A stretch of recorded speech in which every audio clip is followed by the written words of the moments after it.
we go. Finale time. Look at this. Thank you. Look at you guys. Welcome back, guys. Lord, thank you so much. Wow. Welcome, everybody, to the Masterchef Back to Win finale. This Back to Win season has been absolutely incredible. This season, Oh my God! we invited some of the most promising past home cooks Can you believe we're back here? back for a second chance, Last time I was in this kitchen, I was 12 years old. back for redemption. Emily, I was crushed when it slipped through my fingers the first time. Shay, I'm not a kid anymore. I'm not the same junior that was here last time. Back to win. Got what it takes? Yes, I do. welcome back. I'm back to win. But to meet the highest standards in MasterChef history, 1,000 layers. High risk, high reward. the journey was far from easy. You have to cook an incredible vegan dish. It's like a bad nightmare. Hold left to right, right to left, half moon shape. Oh, God. Tasted that before? Never even heard of it. Week after week, we pushed them to the breaking point. Okay, you okay? At the temp, Christian. I cook a million steaks. Ice cold. That was personal. Bowen, I'm almost ready. Calm down. Ramsey to Coast Guard. How long are you blanching them? Don't holler at me. It's stressing everybody out. Hey, it's raw. Use the cream you cooked them in. I already strained it. What are they doing? Ladies and gentlemen, Wolfgang Puck. You're gonna put the reputation of Spargo on the line. Where's the duck? Just put it down. Come on, Emily. It's Get freezing. It's raw. What are you trying to do? Close down Spargo? Congratulations. The red team. But these comeback cooks never gave up the fight. I think we've just found our next master baker. It's exact replicas. Congratulations. Absolutely exceptional. You plate with such beautiful finesse. I'd serve this in my flagship restaurant tonight. That is redemption in a bowl beyond belief. Award-winning stuff. That's so clever and smart. I might even take that from you. And now, only 3 remain. Will it be season 10's cookbook author, Michael, the culinary grad from junior season 1, Dara, or season 5 Southern private chef, Christian? Only one will become America's next MasterChef.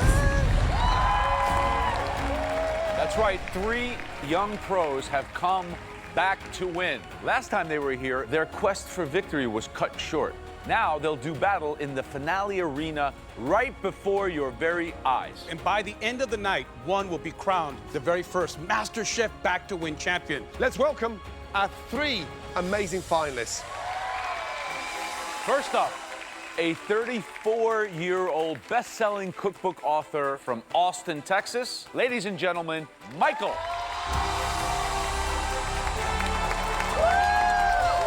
Being here in this finale, it's like a dream come true for me. And I'm getting a second chance to prove that I have what it takes. I can't waste it, and I will fight to win it. When I was here on season 10, I certainly didn't have the confidence. That's not nearly enough. I went home really early. I went home at 15th place. Michael, you've cooked for the last time. But I left MasterChef on a mission to follow my dreams. I walked away from my career in real estate, and I started my own business as a private chef. I've written 2 best-selling cookbooks, but I felt like I had unfinished business. Michael, don't burn out too quick this time, bro. I have clawed my way to be at the top of the Back to Win season. That broth is award-winning stuff. It's just a perfect medley of balances of richness and profound flavors. I have really proven myself to be skilled at creating and innovating and taking risks in this kitchen. This is my passion in life. I am not leaving here until I go home with that trophy. All right, everyone, next up, a 20-year-old college student from Culver City, California. She was first seen at the age of 12 here on MasterChef Junior Season 1. Now back to win, Dara. Coming back to cook in the MasterChef finale for the second time is definitely surreal. This moment means everything to me. It's a culmination of all of my hard work, my passion, my drive to win.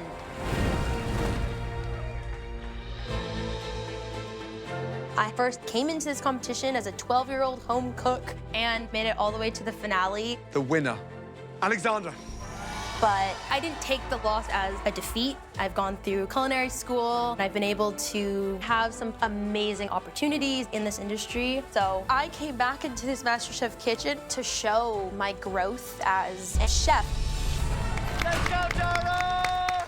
Being one of the youngest competitors put a lot of pressure on me. I doubted myself. Oh my God, this is not working. Just re-roll it, just re-roll it. Re-roll it. But week after week, I was able to find that confidence. Freaking buttercream. Dara, it's delicious. If anyone thinks that you're the youngest and the underdog, they need to think again. My drive and passion came from my father. He passed away when I was 6 years old. I know that all my dad wanted for me was just to follow my dream. I've done exactly what he wanted me to do, and I think that's why I put a lot of pressure on myself as well, because I feel like I'm a living legacy of his, and I have to make him proud. And finally, a 36-year-old private chef from New Orleans, Louisiana. This young man made his presence felt across season 5, and he is definitely back to win. Please give it up for Christian. I would have never thought that I would ever have an opportunity to come back to redeem myself. Oh, yeah. So to be in the finale, it's a dream come true. I'm coming in focused, determined to win. Oh, damn. I'm ready. When I first showed up in the MasterChef kitchen, I was an amateur chef. Pork's delicious. Cooked it beautifully. To lead that top 5, it was an honor, but of course I wanted to win. I left MasterChef for purpose. I started my catering business. I also became a private chef, because when I left my season, I always told myself, if I ever get a chance to come back to MasterChef, I'm gonna cook my way to the top. That first apron goes to Christian. I was determined to knock out the competition. There can only be one alpha male in this kitchen, and that's me. I've been at the top 5 times. I think you've hit the jackpot on there. And I just love the sort of fried Southern style, because it screams you. Thank you so much. You know, I come from a family of cooks. My family is my motivation, especially my late grandmother. I just want to make them proud. I've been waiting 7 years for an opportunity to change my life. I came back to win. You three, a hearty congratulations from Joe, Ron, and myself for making it into the MasterChef Back to Win grand finale. Christian, young man, here to support you tonight. You have your young son, Caden, and your mother, Charlotte. Caden, what would it mean for you for Dad to become America's next MasterChef? It would mean like a lot. I just want to go see him do what he loves and be the king of MasterChef. Absolutely. Absolutely. Michael, here to cheer you on tonight, you have your parents and fiance, Jacob. How proud are you? I'm beyond proud of him. I know that this means everything to him to be back, and I just know when he walks out of here, he'll be walking out of here with that trophy. Dara, here to support you, you have your beautiful family, your mother, Carol, your boyfriend, Marco. Orale. Yes. Miss Carol, how excited are you to see your daughter after all this time? I'm so excited, I can't even talk. The first time she was here, she was 12. And now she's here as an adult. I'm so proud, you know. Your families aren't the only VIP guest here tonight. You also have some of your fiercest former competitors. Welcome back, guys. Nice to see everyone. Right, you three, tonight is your last chance to prove that you deserve the grand prize, $250,000. The MasterChef trophy, but more importantly, the title of America's next MasterChef.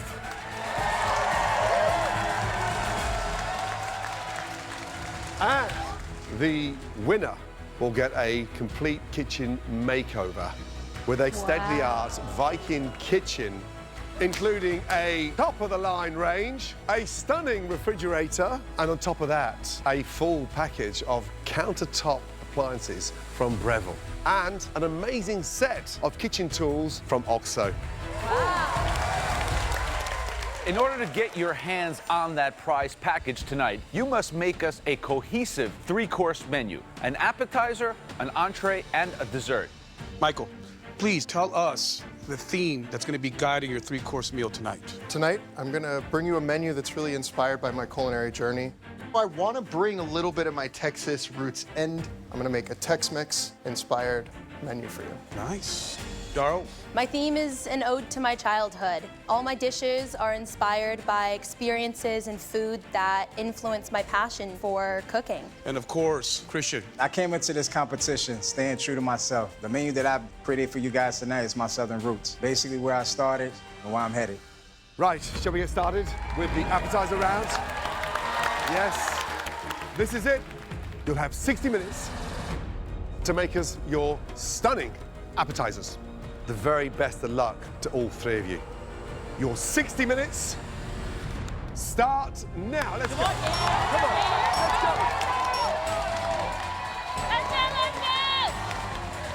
go. Come on, come on, come on. Tonight, I'm sticking to the flavors that I grew up with. Asparagus. But I'm using a ton of traditional French culinary techniques. I just really want to prove to everyone that my age is nothing but a number. Cucumber, cucumber, any cucumber. My Tex-Mex menu's unlike anything the judges have ever seen in this kitchen before. It's bold, it's risky, and it's gonna blow the judges away. Let's go. Well done, Christian. Well done. Come on, sweetie, come on. Let's go.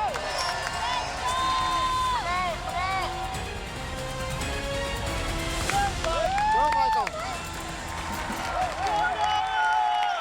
This is it. Yep. Back to win finale. How Three exciting. appetizers. Very, very exciting. We want dishes tonight that we would be proud to serve in our restaurants. The level is going to be sky high. Absolutely. Go, Christian. Yes, bring it out. This Southern menu is gonna prove to everybody that I stay true to myself. But I'm going against two amazing chefs. It's gonna be a battle. So I have to find a way of how I'm gonna elevate my dishes. Either you go big or you go home, and I ain't going home without the Masterchef trophy. Come on, guys. Go.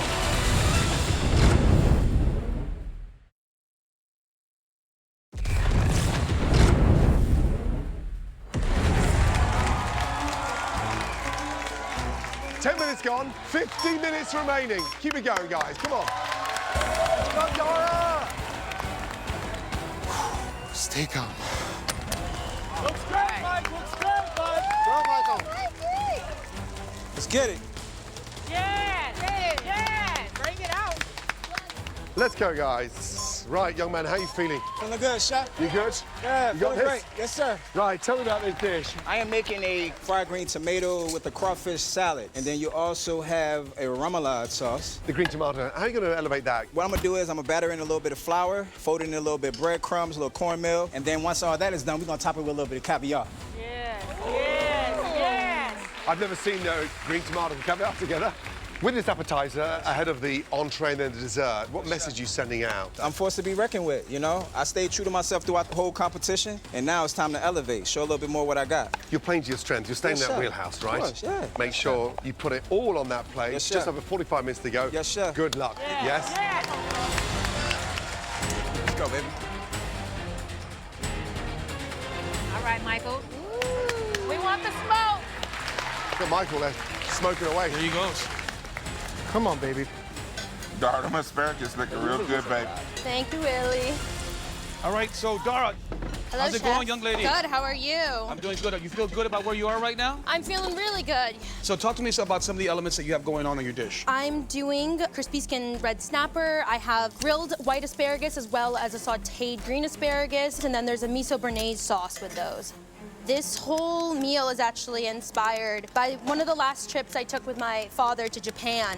This idea of miso béarnaise, is that something that you really sort of gravitate towards, like mixing these different kinds of influences, Asian into something very classical like a béarnaise? Oh, 100%. You know, I mean, I came into this competition showing you guys my Asian flavors, and I've stayed true to that. But, you know, I have that French culinary school background, so I want to pull that out for you guys as well. Gotta say, Dara, you seem very poised. It's refreshing to see. I know at some times, some of the challenges, you've gotten a little bit flustered, but I see that you have that steely resolve right now. I like to see that. That shows Cool, growth. calm, and collected. Orale. Yep. Best of luck. 30 minutes remaining. Halfway. Let's go, let's go. Breathe, breathe, breathe. Michael. Yes, chef. What are you making? So I'm making a cold smoked trout with cucumber and pomelo aguachile and salsa matcha. Where's the steelhead trout? I'm smoking it right now in the refrigerator. So Smoking it in the refrigerator. I'm smoking because I want it to stay cold. Aguachile should be raw, so I don't want to actually cook the fish. So since you're not cooking, you have basically 3 things going on in this dish. Acidity, heat, and smoke. That's right. What's the balance? The balance is going to be the complexity of this aguachile that I use some pomelo, so we're getting a little bit of sweet, a little tart. It's going to hit every note.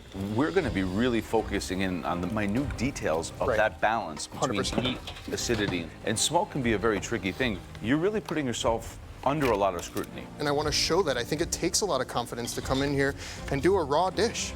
Good luck. Looking good, Michael, looking good. Let's get it. Got this. Looking good, Dara. 3 amazing sounding appetizers. Christian's playing to his New Orleans roots with that fried green tomato. What I love about the fried green tomato, it's a beautiful canvas. You can put just about anything that's luxurious on top of that. But here's the thing.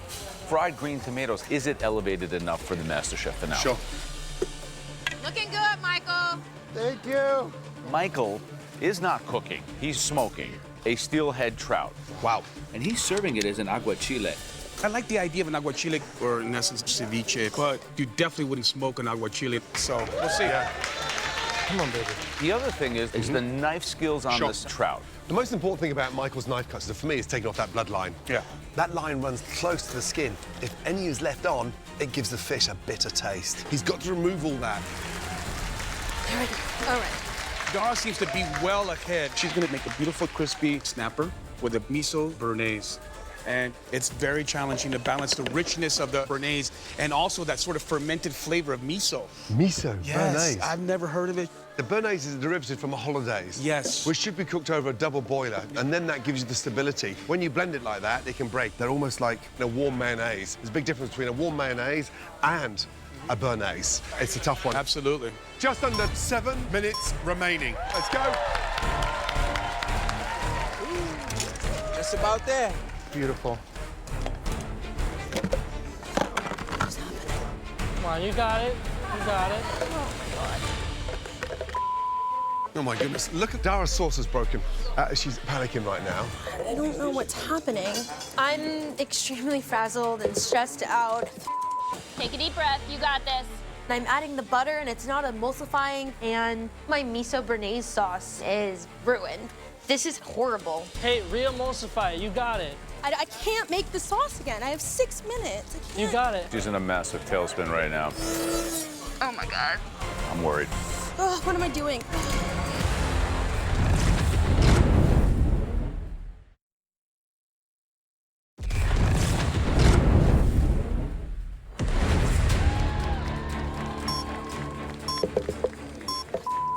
Dara, she's in a massive tailspin right now. I'm worried. Oh, what am I doing? I have like 5 minutes to go, and my miso béarnaise sauce broke. And if it's not perfect, it's gonna ruin the whole dish. So I have to start this sauce over. Oh my God. Breathe. You got this. Let's go, Dara. You got this. You got this. This is my first dish of the finale. Right now, I'm just pushing and making sure that I get everything on the plate. Keep pushing, Dara. You got it, okay? 4 minutes to go. Come on.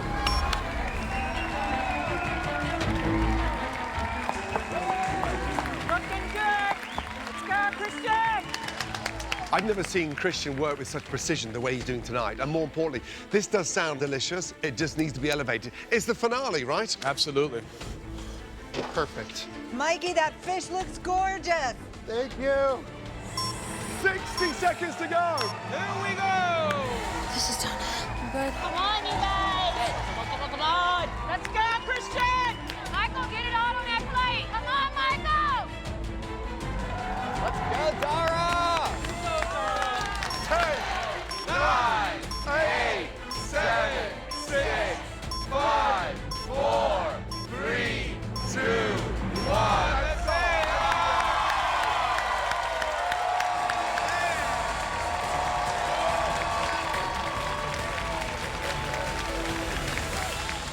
It's time to taste your appetizers. Please make your way around to the front. Thank you.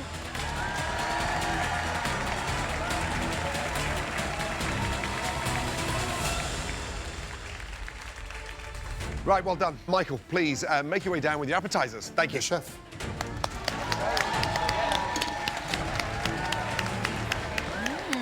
The dramatics. Swing it up, swing it up. Keep it steady. I've taken so many risks with this dish. This is the first impression of my finale menu, so it really does need to sing. Whew.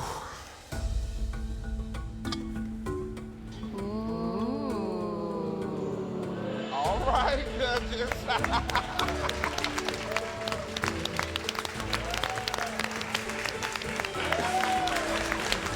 Ooh la la. For the appetizer, I made you a cold-smoked steelhead trout with a pomelo and cucumber aguachile, salsa matcha, and pickled cucumbers. Visually, it's stunning. The colors pop. It's got that glamour. You're turning the whole aguachile culture on its head. You definitely wouldn't smoke an aguachile, and I love the fact that you're putting your little touch onto that. It looks like something that I would be proud to serve at a table in a restaurant. Wow. Let's hope it tastes as good as it looks. Cross your fingers, boy.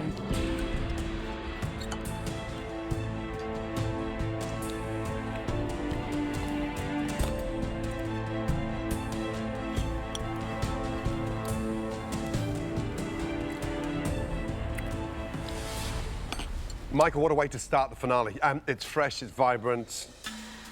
I love the freshness of the aguachile. Just be careful. When you prepare trout like that and you lift that skin, you've got to go over that bloodline.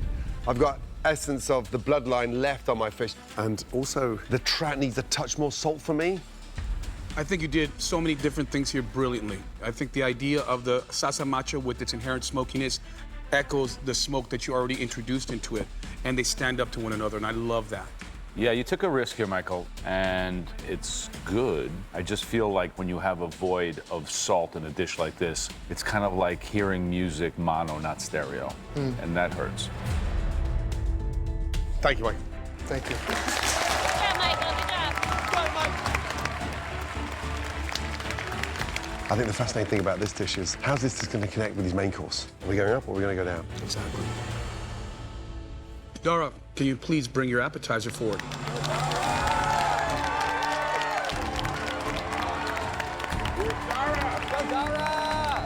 Even though I got really frazzled and had to remake my sauce, I have to present it still with the confidence that I would if it was perfect. Can you please describe the dish? Today I prepared a crispy skin red snapper with asparagus and a miso béarnaise sauce. Young lady, tough start. You got frazzled there the last couple of minutes. Yes, chef. But visually, yeah, it looks intriguing. I think you've got a really nice colour on the skin. The knife cuts are beautiful on the vegetables. And I love the idea there's miso béarnaise. Can't wait to dig in.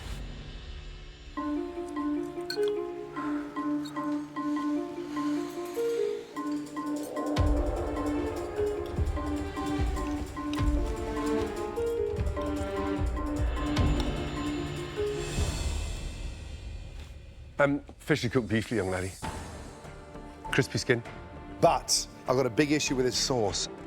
It's a cross between a cold béarnaise and a warm mayonnaise.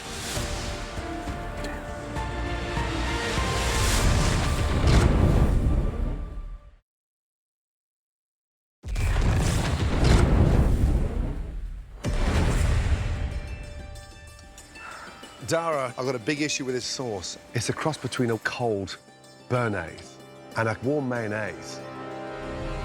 Damn. You need to cook those egg yolks to create a sabayon, which completes a texture to a béarnaise. But the miso works, and bizarrely, it actually tastes quite nice. Thank you, Chef. I'm not so hung up on the technicalities of this sauce. Béarnaise, mayonnaise, aioli, it doesn't make a difference to me. Quite frankly, what makes a difference to me is that it's all yours, and it's delicious. Thank you.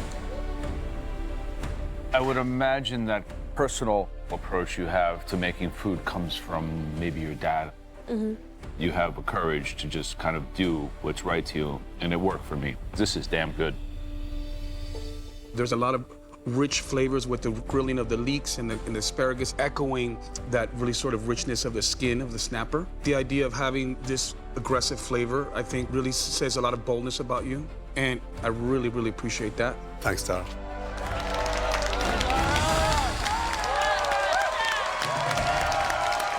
Fish cooked beautifully, by the way. Yeah, fish was good. Absolutely beautiful. And the seasoning was very consistent throughout. Okay, Christian, can you please bring your appetizers down? For my appetizer, I stay true to myself and my southern roots. It's a restaurant quality dish to me. Okay, Christian, what did you make us? Tonight I prepared for you a fried green tomato topped with a crawfish salad, remoulade sauce, and caviar. Christian, I think this dish for me screams you. I think you're refusing to become anybody different. Yes, sir. And I think it's one of the most glamorous, poshest green tomatoes in America tonight anywhere, because I've never seen a green tomato quite like that. Thank you. Yeah, Christian, I think this is really much in line with what's happening right now in the South, where chefs are interpreting Southern traditional food and elevating it, and I like this.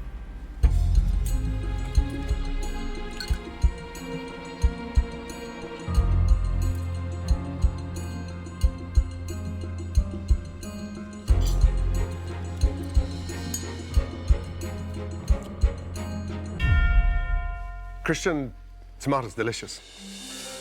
I just love the crunch. Thank you. I think for me, the magic is in the breading. It's crispy and it's classy. The green tomato is absolutely delicious. Everything works. The only issue is over-macerated with the herbs, which is distracting from those wonderful, sweet, salty crawfish with the caviar. Gotcha. I've had a lot of green tomatoes in my life, and this one is completely unique, and it's so you, and I just love that. But at this level, I gotta take you to task, because we're talking about tools of refinement. How do you get it to that next level? Take that cornmeal and buzz it, so you can get the fineness of the breading. Maybe put some seasoning in there. Yes, chef. But delicious stuff. Thank you. I liked the dish. I liked everything about it. I think that what you were able to do is put yourself and your background and all the things that are important to you, including your son and family, on a plate. Good job. Thank you. Yes, way to go, baby. Good seasoning throughout here, really too. good. This is him, man, and I love it. So your favorite appetizer was what? Good question. I don't know who has the edge after the first round. Michael, Dara, Christian, what a great introduction to your menus this evening. Well done, all of you. Honestly, right now, it is anyone's game. This finale is neck and neck. The level of competition is so intense, but my appetizer was not perfect. And so if I don't step up, I could start to fall behind in this finale. And that is not an option for me.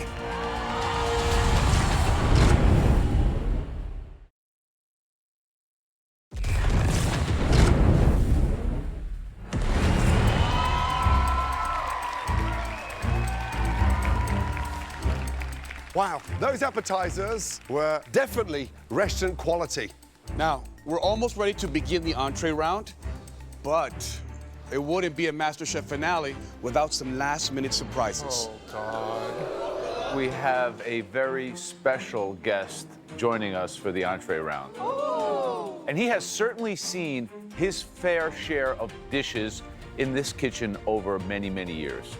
Everyone, put your hands together for an OG MasterChef judge, Graham Elliott.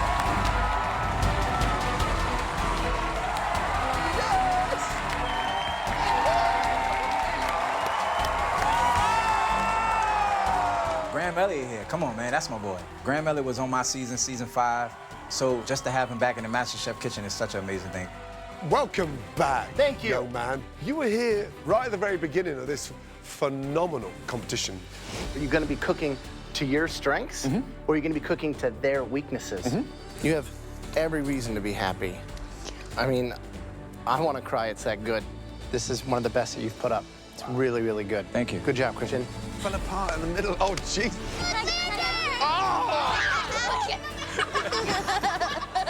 This is my appetizer. This dish sealed the deal for Graham's second Michelin star. I love the fact that you steam those. That's the kind of mentality that a chef has, not a 12-year-old. What's wrong with you? Graham, how does it feel to be back? Amazing. Like, literally, it's like a reunion, you know? We love you. Oh, I love you. Really? You know that I wear the glasses for attention. I'm doing the same thing. Attention. So, Graham, what advice would you give all 3 of these talented chefs ahead of this next big course? This is where you just don't want to overthink things. You know what dish you want to do, commit to that, and really focus on the technique and artistry. Absolutely. Now, you'll have 60 minutes to cook those amazing entrees. Please tell us what you are making for the entree round. Michael. I'm gonna make a chili rubbed loin of lamb with a corn puree, a roasted poblano grit cake, and a birria jus. Dara. I'll be making Chinese-style short ribs with whipped sweet potato, a spiced roasted carrot, and a carrot-top gremolata. Wow. Christian.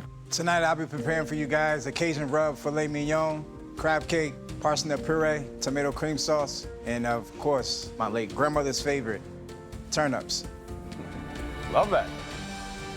Now, are you 3 ready? Yes, chef. 60 minutes on the clock. Your time starts now. Let's go.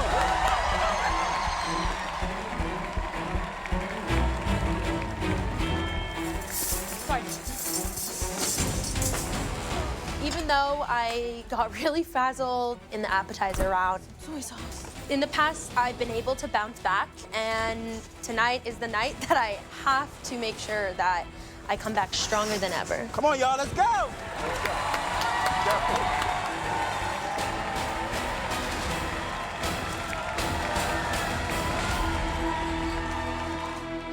Wow, here we go. So 3 amazing entrees. Which one's standing out for you?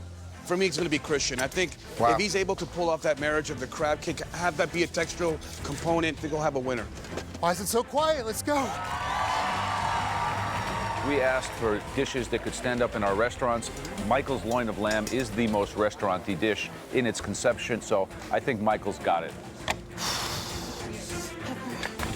I think the Dara's short rib sounds really exciting.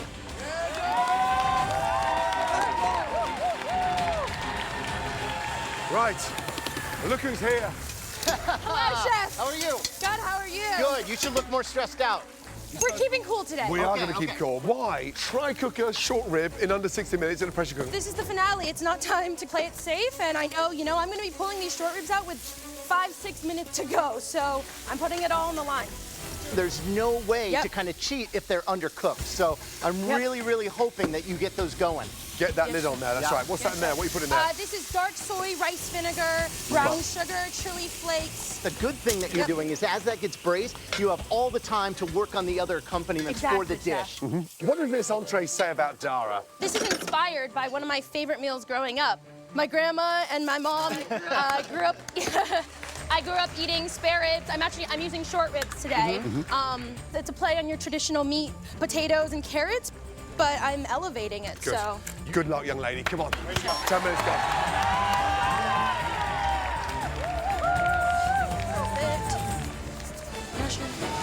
Let's go, baby. Let's go. That's good, that's good, that's good. Michael. Yeah, chef. All right, so talk to me a little bit about your dish. What kind of lamb cut are you using? I'm using shanks to derive the broth, and then I'm gonna do a chili rub on my loin of lamb, so we're gonna get kind of a lot of depth of flavor both in the sauce and on the lamb. Okay, now talk to me about the garnish. Doing a beautiful ají amarillo yellow pepper corn puree, and then I'm gonna accompany that with a roasted poblano grit cake. Man, you're a wacko. You're taking Peruvian chiles and mixing them with Mexican chiles. Yeah. Have you gone mad? Absolutely. Look, if I were you, Try to put some beautiful sear on this lamb. Make sure that the seasoning blend kind of echoes what you have in your jus. Heard. All right, best of luck. Thank you so much. Keep cracking, Mike, keep cracking.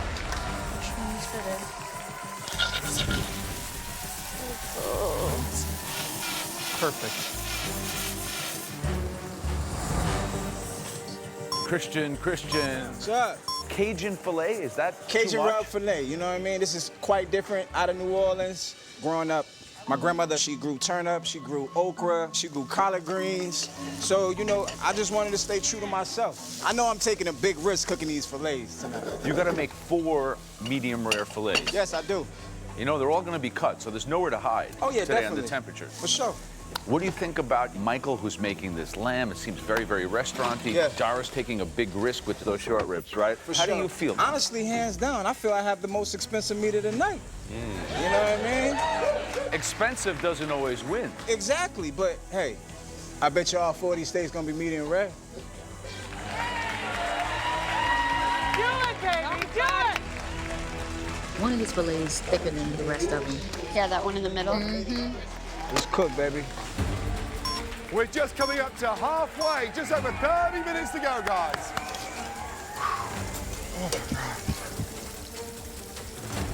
I don't have time to play. All right, come on. Oh, yes. Let's get it. So Christian is very confident again. He feels he's got this in the bag. When you cook with love, you just know. He's doing 4 fillets, 12 to 14 ounce, pan-seared, and they all got to be medium rare. So that's just a lot of jeopardy right there. Every single second of this cook counts.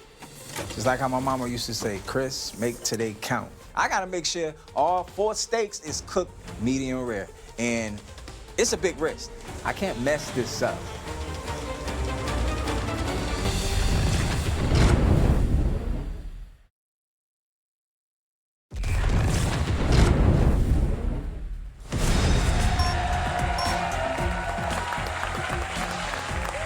So Christian feels he's got this in the bag, but there's a lot of jeopardy in those filet mignons and the Cajun seasoning. Chris, you working on your crab cake mixture? Yes, sir. It's not your traditional crab cake, but you got a little bit of New Orleans in there. Shrimp, claw meat, and lump crab. Nice. If the filet wasn't enough, you have the seafood on the dish, which also, you know, a crab cake has to be moist, has to be crunchy. There's a lot of jeopardy in this dish. Yeah. Hey, Dad, make sure you make some more of that crab cake. Got you, baby. Let's go, Dara. So, Dara's on it. Thankfully, those ribs are in. That pressure cooker. Think about the jeopardy of a pressure cooker in the Masterchef finale. You put it in, you open it up 3 minutes before you have to plate, and it's either there or it's not. That's right. You have nowhere to hide. No control. Does it allot you enough time to make sure your presentation is beautiful? Right. Because you're going to be struggling to get that meat on at the right time. Yeah. Wow. Michael seems very confident. He's going to get a lot of flavor out of this lamb shank sort of braising liquid that's going to turn into a sauce. I like the strategy of Michael, very complex, very restaurant-y, of creating a sauce for a lamb loin based on a secondary lamb cut like the lamb shank. But again, too much ambition for Michael? Come on, baby. 45 minutes gone. We're now down to the last 15 minutes. Come on. All right, Dara. You put the meat in there. Yeah. You don't get to see it until 3 minutes before you plate it. Yes, Chef. You're going to serve us those short ribs. And I'm going to take that meat between my fingers. I'm going to pinch it like this. Yes, and Chef. if it doesn't fall apart, it's going to be a problem. I know, and that's a risk that I'm willing to take. Well, look, I'm very, very excited. And just remember,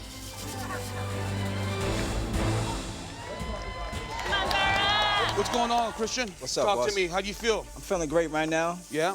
It seems like you're ahead of the game. You got your crab cakes already fabricated. They're looking good. They're a nice little thickness to that. Now, there you go. All right. Now, Christian, your entree is sort of like the meat and potatoes, or in your case, the meat and parsnips of this meal, right? Yes. That presentation needs to be concise. It needs to be beautiful, whimsical, and catch the eye. Yes, chef. You gonna be able to do that? I'm gonna be able to do that. All right, we're counting on you. Yes, chef. Go, Christian. Right. Michael, how we doing? Ooh, we're doing good. How you feeling? Oh, a little bit stressed, but I'm There's having a great time. lot going on here, Yeah. right? Yeah, okay. yeah. Getting ready for my grit cakes to come together. I'm prepping all my mies. I got my corn puree done. My herbs are done. My radishes are pickling. Man, everything's happening right now. All the garnish has been done. Sauce is en route. The lamb's still raw here. It's not super thick. I need to treat it I know. very, very delicately. Is this going in the oven at all or completely done in the pan? I'm gonna just finish it gently in the oven because I don't want to burn those spices. Good, so baste it, work nice and tidy. Yes, chef. Good luck. Spend an extra minute to get organized. You got it, thank you. Man, he's behind.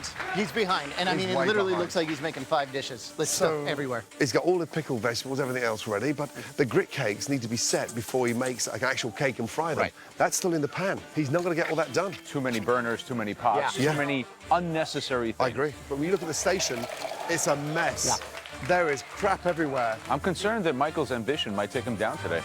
I'm nervous. I work clean, I'll look clean, my plate will be clean. The jeopardy for Dara, when she serves me that short rib, and I can put my fingers in it and squeeze it apart, it'll be perfect. Yeah. This is going to be make or break. When that lid comes off, it could go either way. Christian's now starting to sear his beef.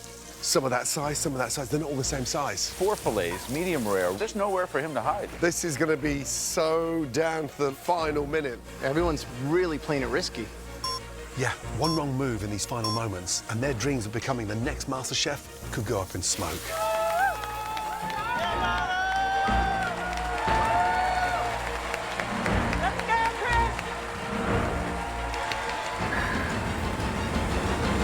Oh, boy. Next time, the Back to Win finale continues. It's the finale now. Everything you've done so far in this competition, you're not blowing it now. Less than 5 minutes and Dara's short ribs are still in the pot. We are judging you on what you serve. Big deep breath, compose yourself. With another guest judge to impress, give a big warm welcome. Christina Tosi! And with just 2 courses left, it's a fierce fight to the finish line. This dessert is a triumph.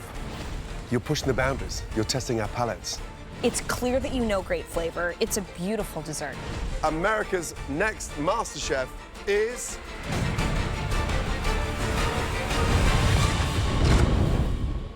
One potato, 2 potato.